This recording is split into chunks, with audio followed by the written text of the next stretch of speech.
Hi world, Angel here. Welcome to my channel if you're new, and welcome back if you're one of my old subbies. As you can tell from the title of today's video, we are going to be doing something very different from my usual fashion and makeup videos. So for those of you who may or may not know, outside of YouTube, I'm actually a registered pharmacist here in the UK, and I just thought to myself, I might as well create a video just showing you guys everything that you need to know about becoming a pharmacist in UK and everything I wish I had also known prior to making this a lifelong career choice. So if that sounds like something that you're going to be interested in, then make sure you carry on watching this video, get comfy, and don't forget to subscribe to this channel as well, because I'd love to have you as part of the team. And I'm also trying to get up to 3k subscribers to help your sister get there. Okay? Alright guys, anyway, let me stop rambling and let's get straight into this video.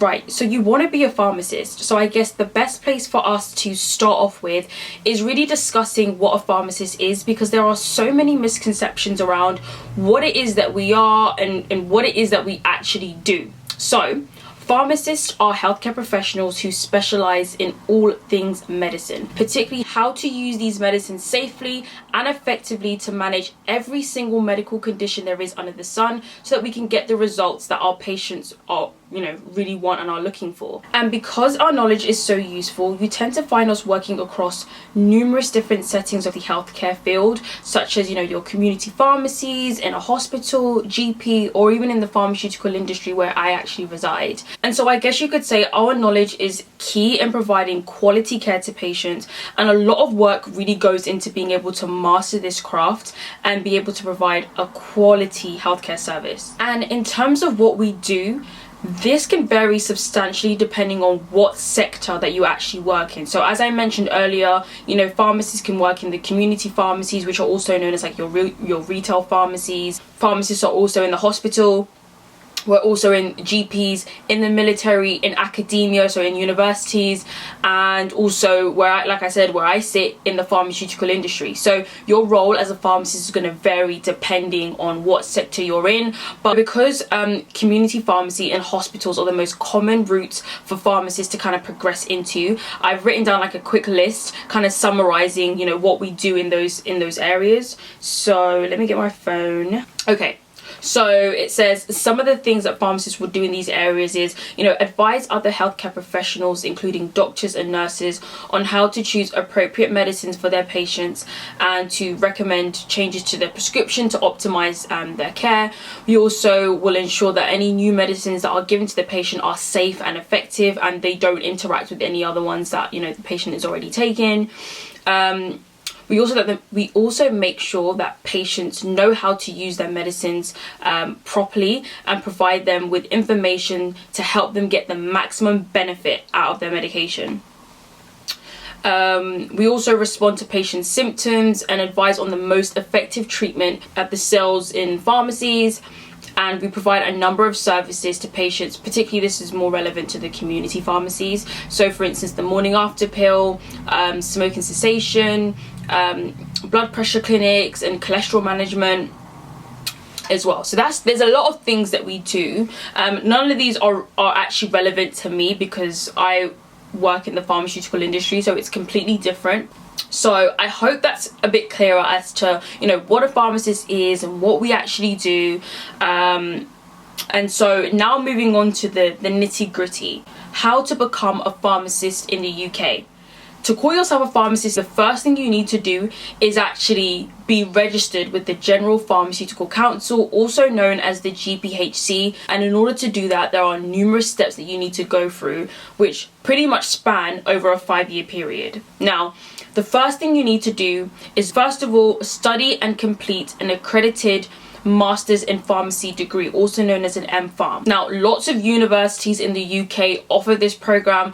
I studied mine at De Montfort University in Leicester, but there are so many across the country, of course, that you can go ahead and get this course done.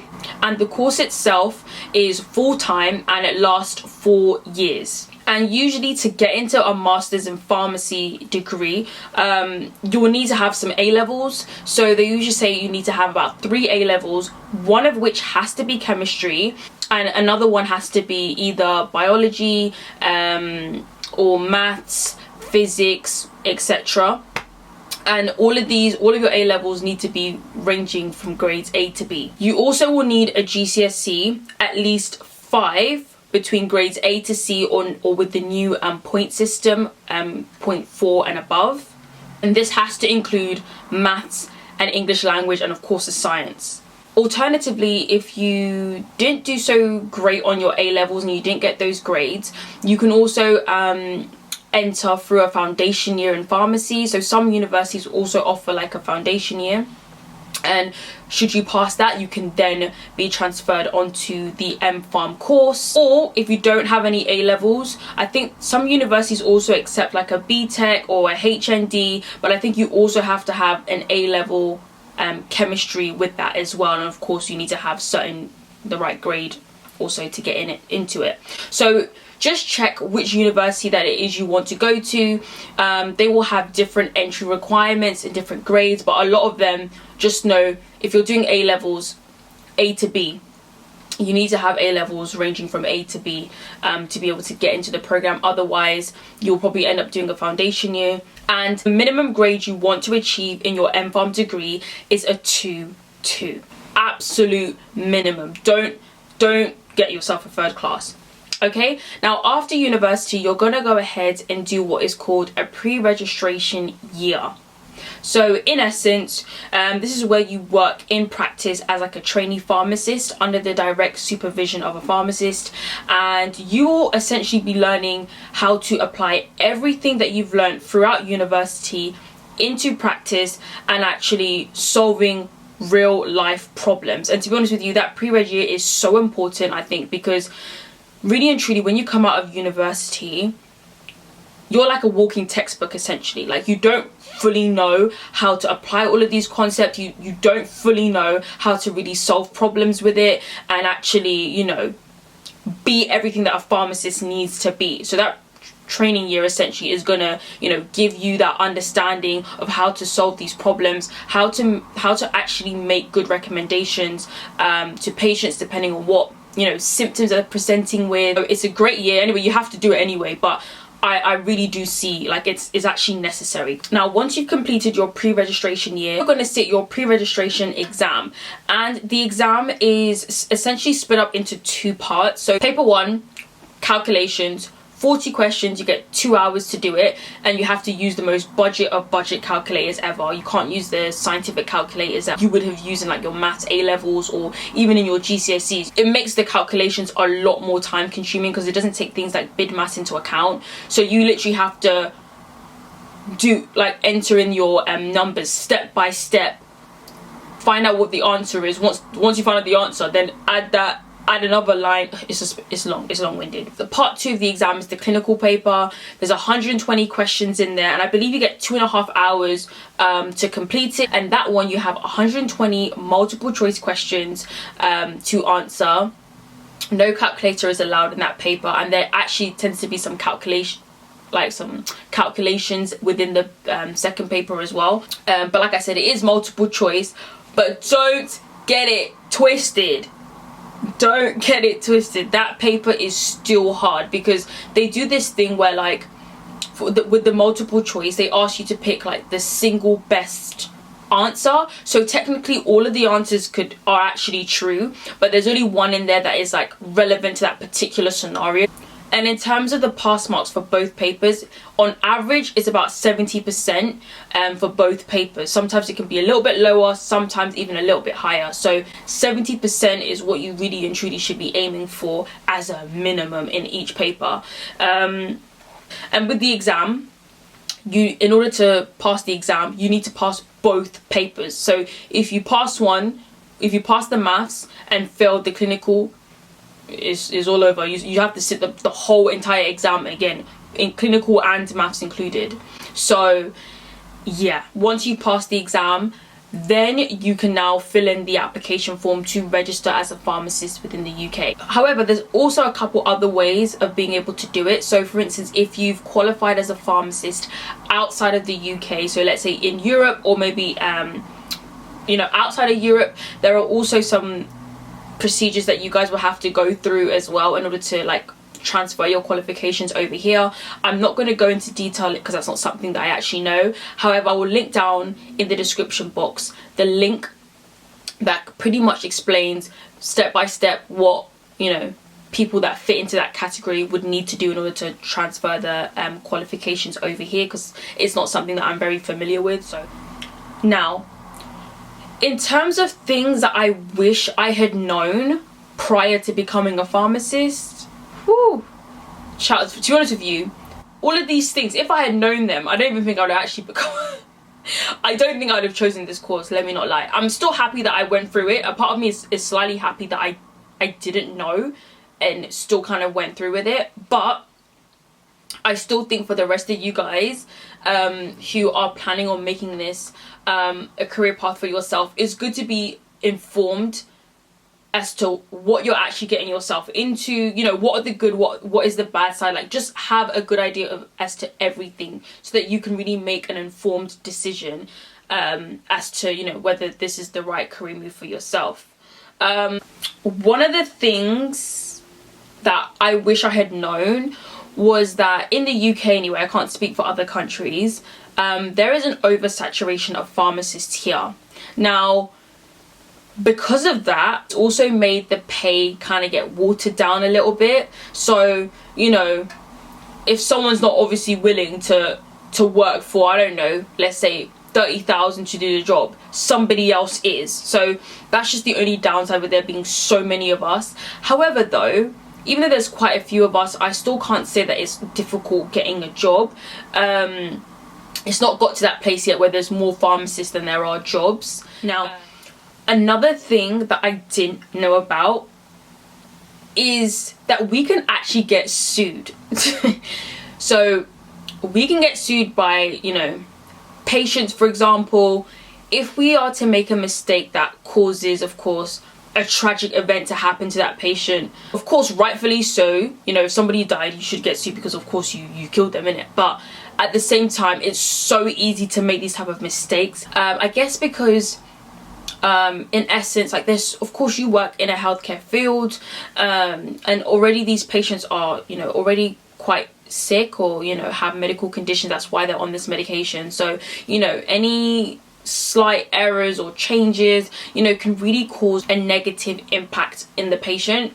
And as careful as you're going to be in practice, you know, sometimes small mistakes will happen, but you know, sometimes you just hope and pray that the mistake doesn't cost somebody their life or anything like that, that is, you know, might potentially get you sued.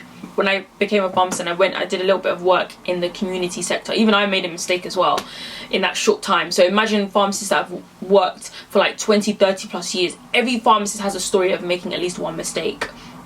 So one mistake that, you know, you guys could make is some of these medications as well, they have such similar names, and the way they're kind of kept in the dispensary is fairly close to each other, because most pharmacies will lay out their medicines alphabetically.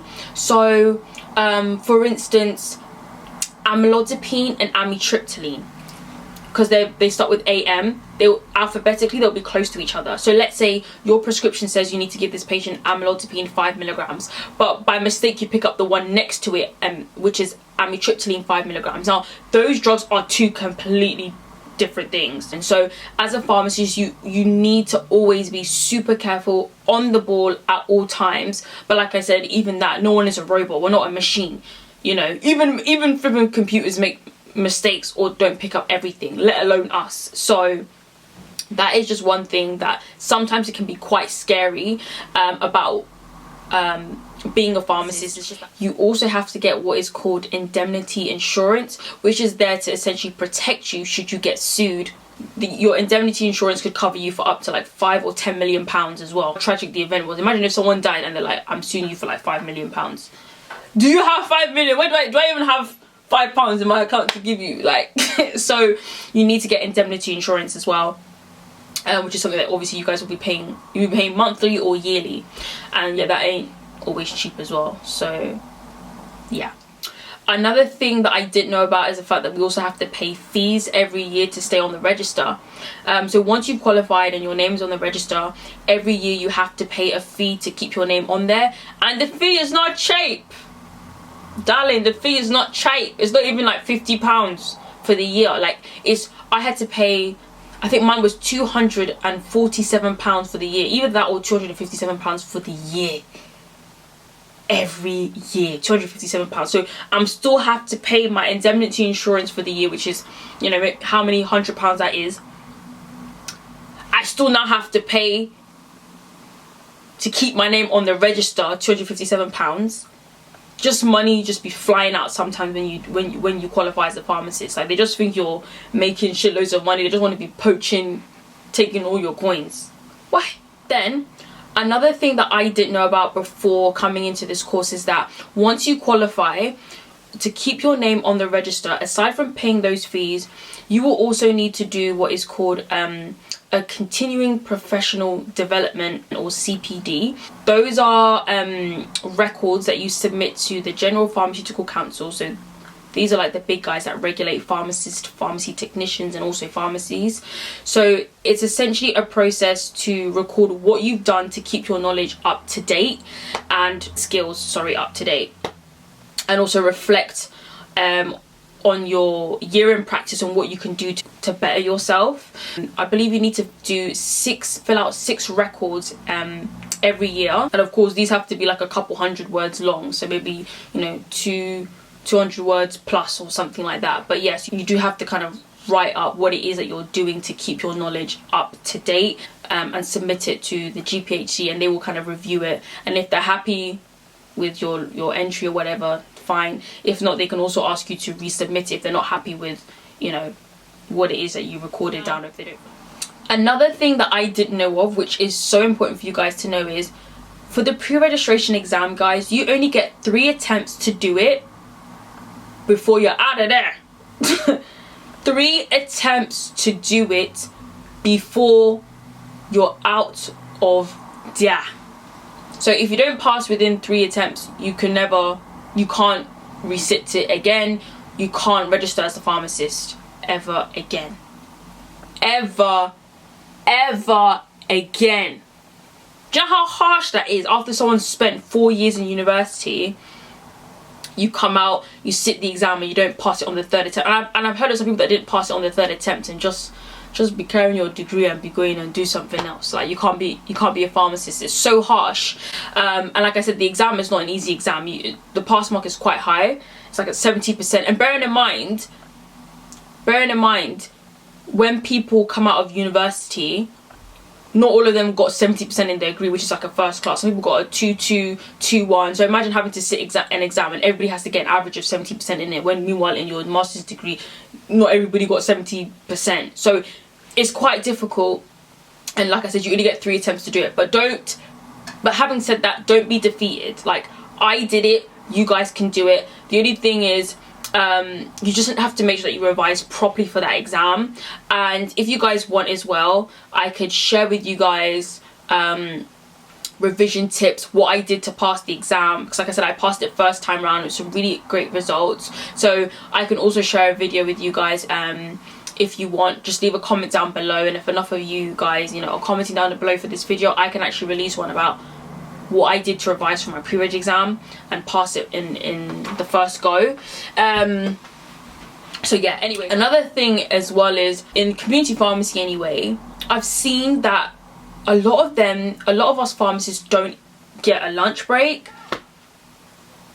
which, you know, the majority of us are doing like 9-hour shifts, and we're expected to not take a lunch break and not make mistakes and not get sued. Like, there's too much going. That's what I mean. Like, it's so easy to make a mistake. Imagine you're working a 9-hour shift and you've not had a lunch break. You're picking up one phone here, you're checking this one here, you're talking to patient over here, you're doing this, you're doing that. Like, it's a lot. And imagine you're not allowed to make a mistake as well. Like, you have to always stay on the ball. So although it's not every single pharmacy, there are some ones that I've seen that don't take a lunch break, so just be aware of that as well, because basically for a pharmacist to take their lunch break, sometimes the store will have to close, or a lot of the services will have to be stopped for that whole 1 hour. So because of that, a lot of employees are like, listen, I don't want you going on a lunch break. I don't want to have to shut my store down for an hour, or I don't want to have to like substantially reduce the services that they're offering